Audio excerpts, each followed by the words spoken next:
Well, what's up, City Groups? We are so excited that you guys are gathering for our City Group campaign, where over the next few weeks, we're going to be meeting in homes all across Downriver because we believe that we are better together.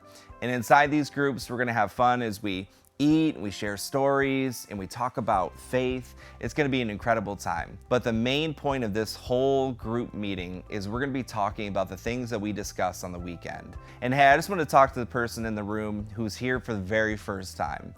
I want you to know it's very normal to feel nervous, but don't forget this.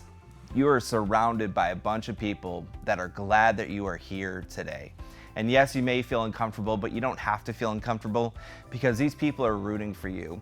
And they're very excited to hear from you and your perspective on faith and where you're at. And I just want to tell you that it's okay to be honest no matter where you're at.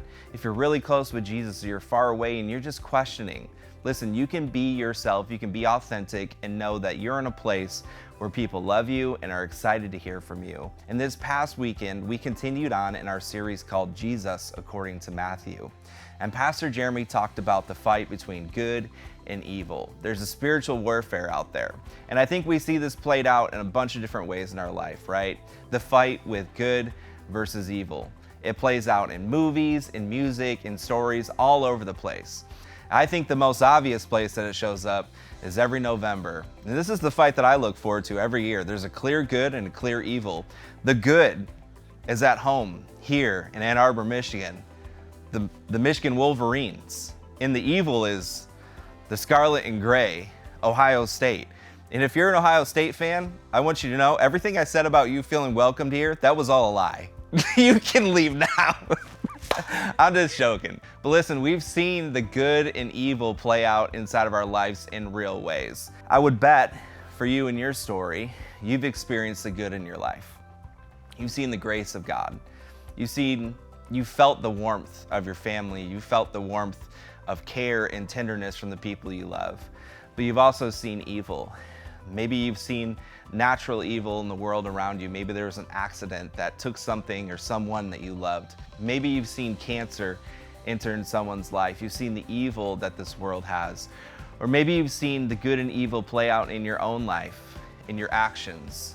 I think if you're honest, if I'm honest, there's been moments in my life where I've engaged in the world in a way that I'm proud of, that I think Jesus leads us into, that's full of love, full of grace, full of gentleness. But if I'm honest, there's been times in my life where I think that my actions have reflected more of the side of evil, where I've been prideful, or I've been angry, or I've been short with people. I think we've all seen the battle between good and evil in the external world, but also in the internal world. So we're gonna have this discussion today about the battle between good and evil. But before we dive into this spiritual conversation, I just wanna open us up and have a little bit of fun, okay?